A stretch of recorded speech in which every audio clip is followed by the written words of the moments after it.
Monteverdi's Il Ritorno di Ulisse is one of only 3 operas of Monteverdi that have survived. And like his other 2, it's one of the greatest of all Baroque operas. But it comes down to us in only one manuscript that was written out, hastily it appears, by a copyist. It has numerous small errors and many details that are either unclear or left to the performer to decide. In a moment, I'll show some of those decisions that one must make to perform this piece.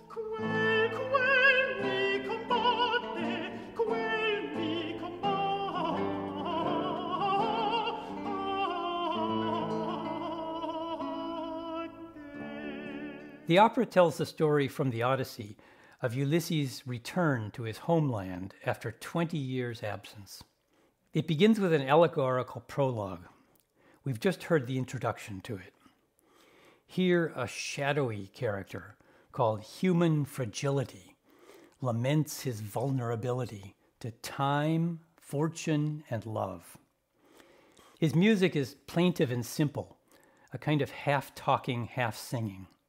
He's interrupted by tempo, or time, whose music is constantly changing.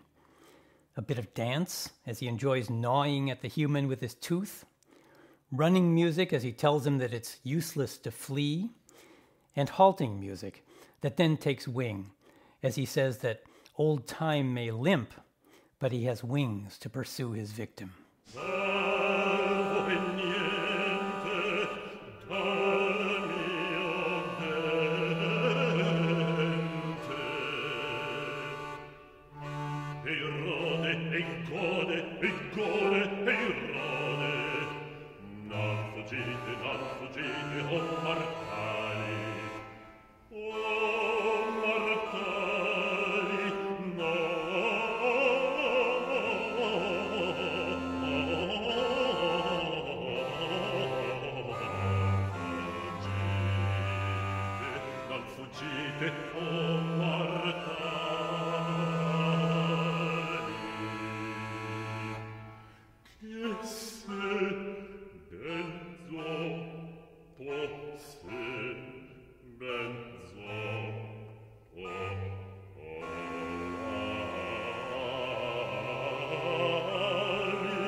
As I explain in the booklet notes to this recording, the surviving score to this opera gives just 2 lines of music most of the time, a vocal line and a bass line.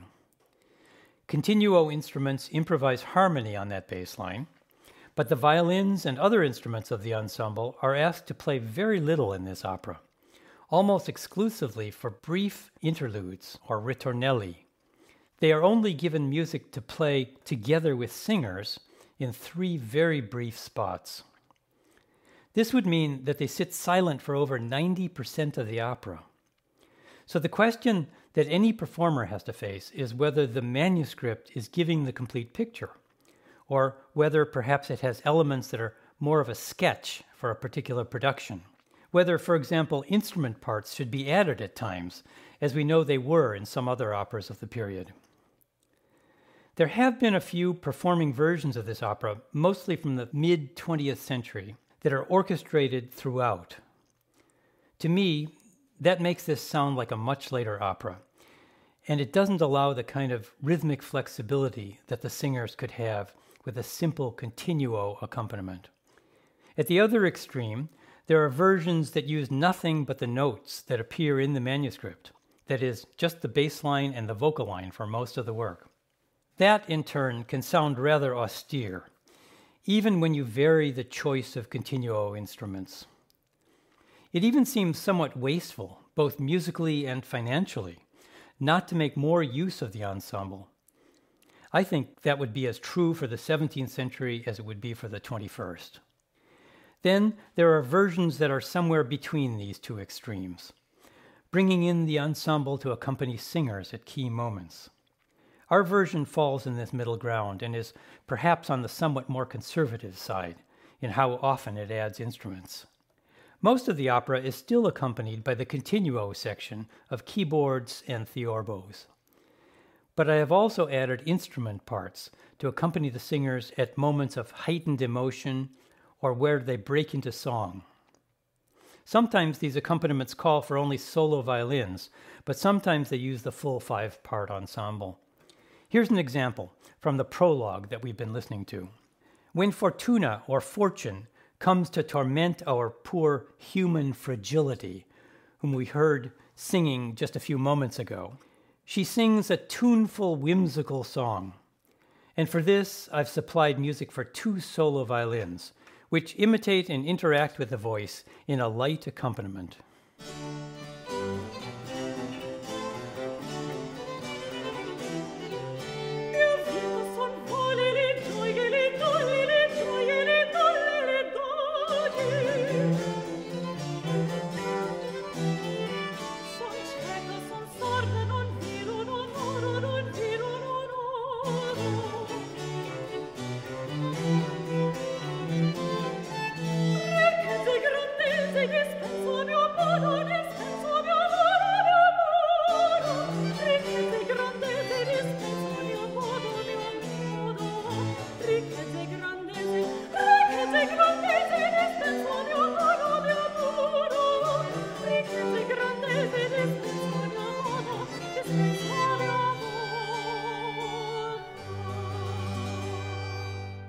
Later in the opera, in the second scene of Act 2, I've supplied a very different kind of music for 2 solo violins.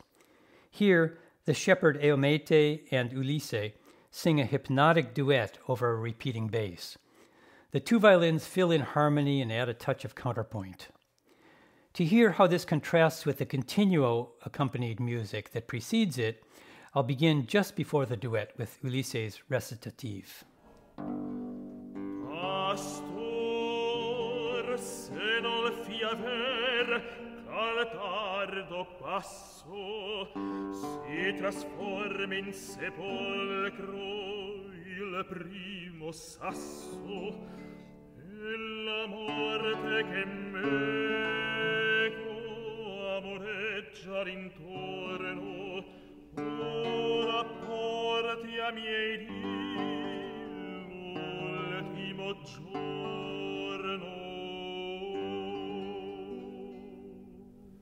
Dolce speme cor lusinga, lieto annunzio alma letta, lieto annunzio alma letta, lieto annunzio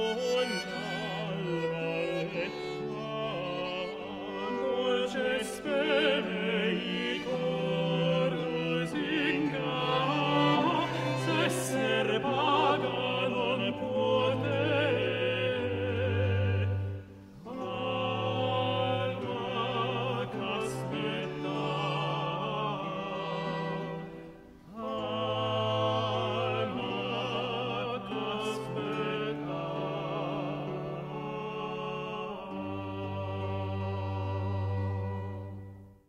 In Scene 8 of Act 1, the goddess Minerva rages at the memory of the city of Troy in flames. Her music turns warlike, and when the instruments join her, I've given them some fast repeated notes. That's the stile concitato, which Monteverdi famously liked to use to depict battles. Io vidi per vendetta, vidi per vendetta e cenersi Troia.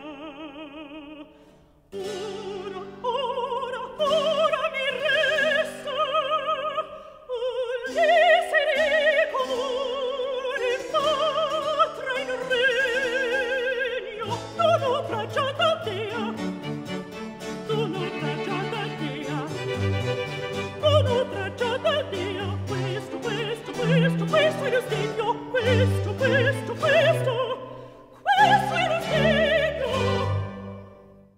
Perhaps the fullest string writing that I've added is for Eomete's great aria at the beginning of Scene 2 in the second act, where he welcomes home Telemaco, the son of Ulisse. His long, drawn-out exclamation of "Oh!" on which Monteverdi marks a long crescendo, inspires increasing activity from the violins. Oh, gran figlio d'Ulisse.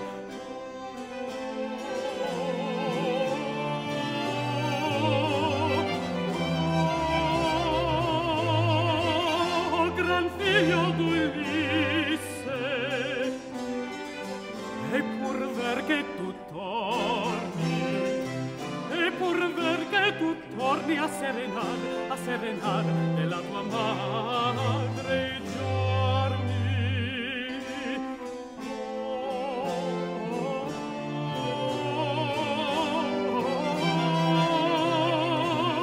Oh, gran figlio d'Ulisse, e pur sei giunto al fine di tua casa cadente, a riparar l'altissime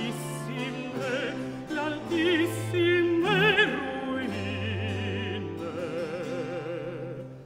Fuga il cordoglio,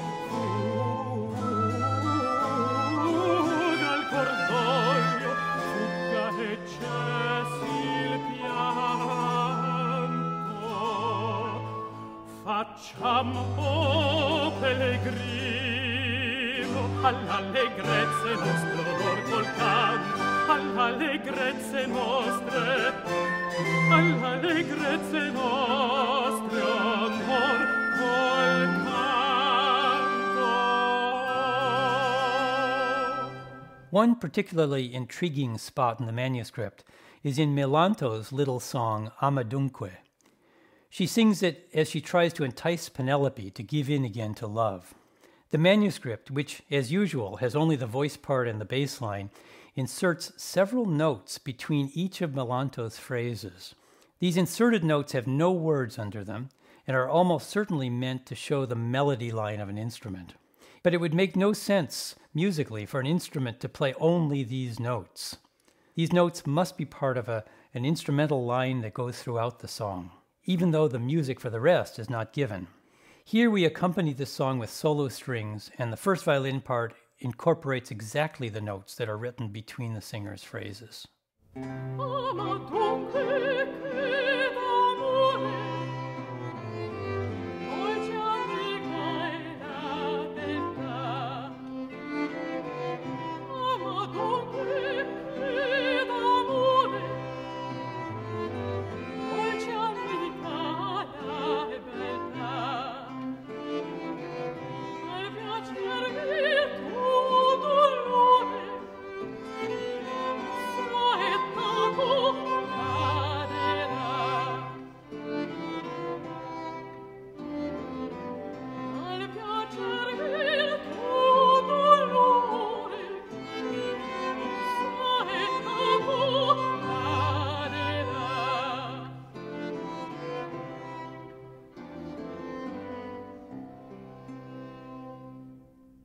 In Act 3, I've used the sound of cornetti alone to accompany the gods.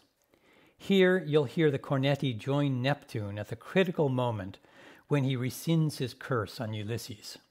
Then, immediately in response, we hear a heavenly choir, and a choir from the sea, singing in the distance.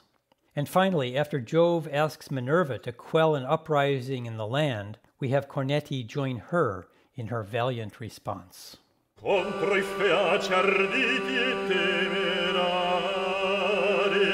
mio sdegno si sfogò, pago il diritto pessimo la nave che restò. Viva, viva, viva, felice, felice pur, viva Ulisse sicur, viva, viva, viva, felice pur, viva Ulisse sicur.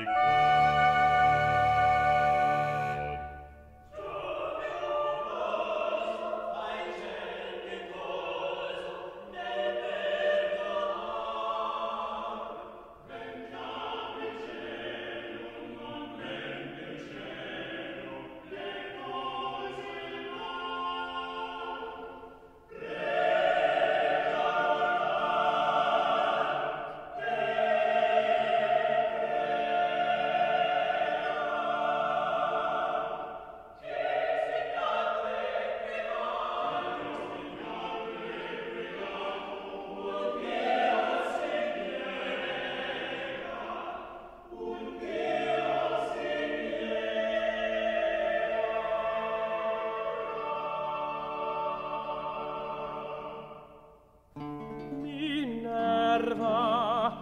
porfia tua cura, d'acqueta di tumulti le sollevati archiri, che per vendetta degli estinti proci pensano porta guerra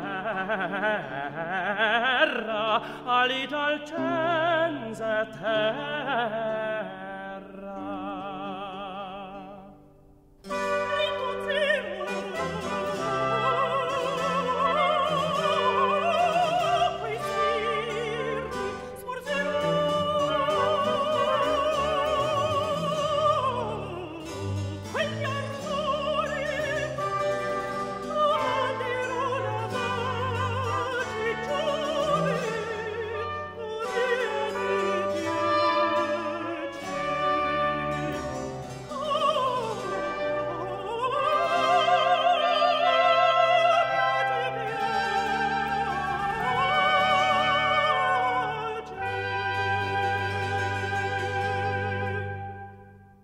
Our performing version on this recording follows the manuscript score without adding extra dance music, even if it's mentioned in the libretto.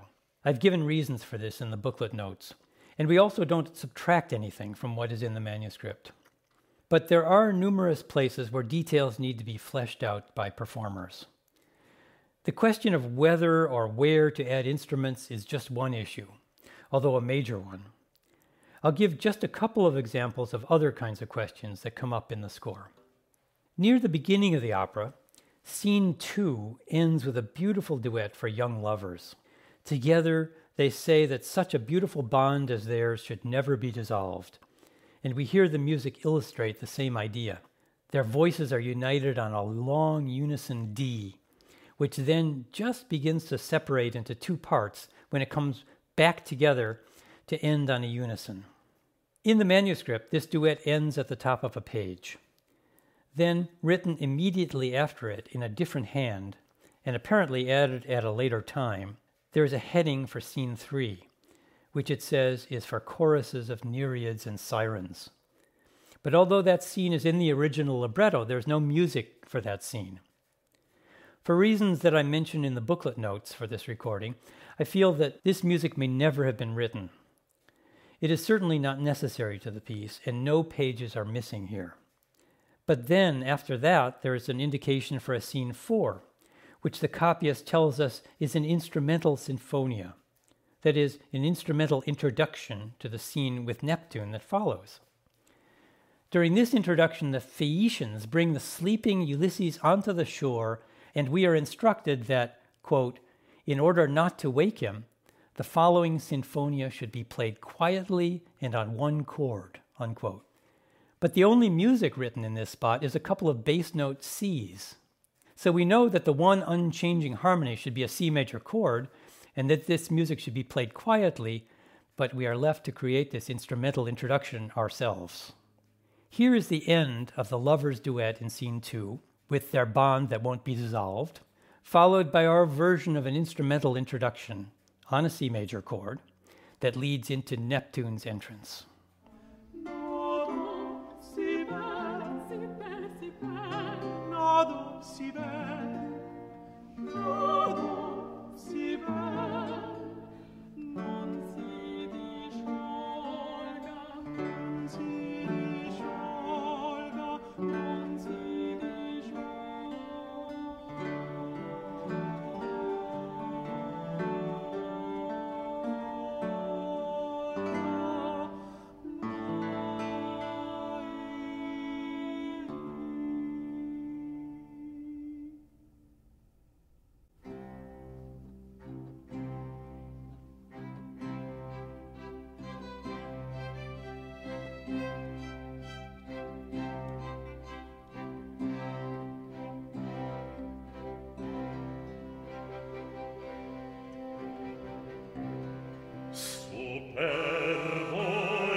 At the end of Scene 5 in Act 2, Penelope's three suitors decide to cheer her up with singing and dancing. At the end of their trio, the score has the word ritornello, which suggests instrumental music. But under that word ritornello, we find just 7 notes in the bass line. One wonders if they should be repeated. They do form a pattern that suggests that they could. Here I have expanded the ritornello by repeating those bass notes 4 times to round out the trio and bring the scene to an end. Strings and recorders are then supplied to fill out the upper parts. Here's the trio of suitors followed by that ritornello.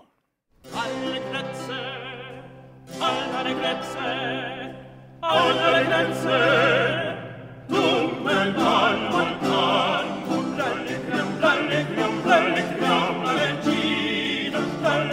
Valentino, lieto ancora d'amor tosto s'inchina, ralligliam, la regina, ralligliam la regina. Alle Grenze, alle Grenze, alle Grenze, dunque il Ball al canto.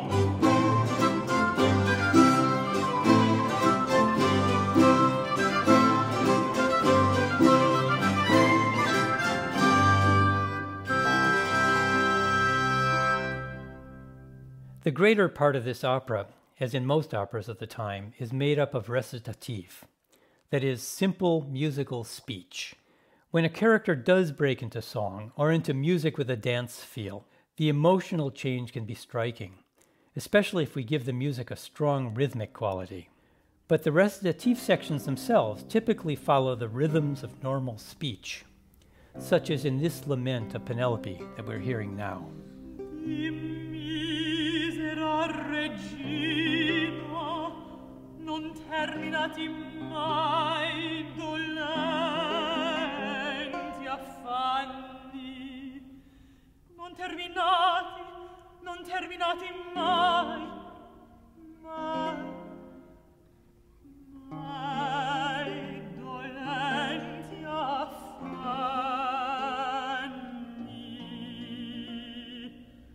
L'aspettato non giunge. But for the gods, Monteverdi provides a very different kind of music. Much of what they sing is florid and highly ornamented. It's an exalted, grandiose type of speech that would be quite unnatural for humans. Here's a bit of the conversation between Minerva and Juno in Act 3.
The opera and this talk end with Ulysses and Penelope finally being reunited as lovers. Their final duet, which in this performance is lightly accompanied by strings, grows in intensity as they return over and over to the word si, yes. Yes, my life, yes. Yes, my heart, yes.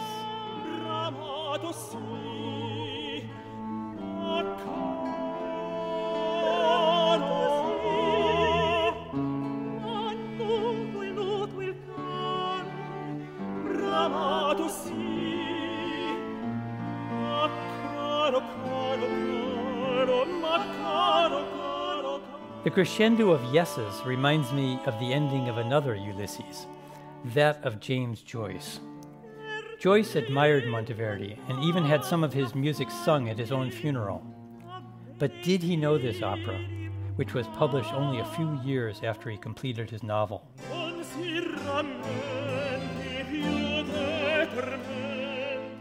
We don't really know, but Monteverdi's Ulisse had been only recently rediscovered, and its authenticity was much debated in the musical circles of Paris at the time that Joyce was writing his great work. It's intriguing to imagine an influence across 3 centuries.